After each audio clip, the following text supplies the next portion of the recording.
નમસ્કાર, આપની સાથે હું છું ભાવિની। ગુજરાત લોક ફરિયાદ ન્યૂઝમાં આપનું સ્વાગત છે।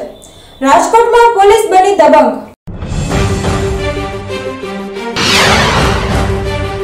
રાજકોટના લક્ષ્મીનગરમાં 31મી રાત્રે અમુક શખ્સોએ વાહનોમાં કરી હતી તોડફોડ।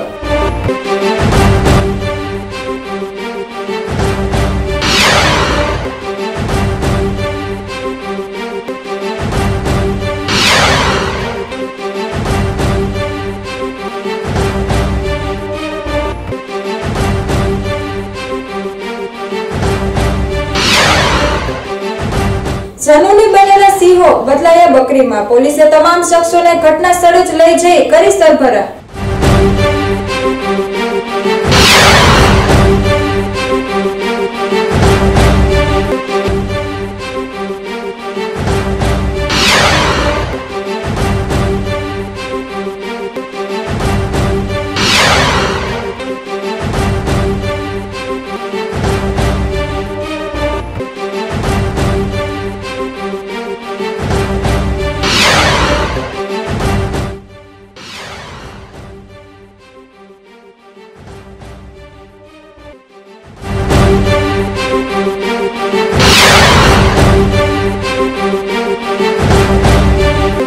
લુખાઓના ઉમકાર સાંભળી લોકોએ પોલીસના કામને બિરદાવી।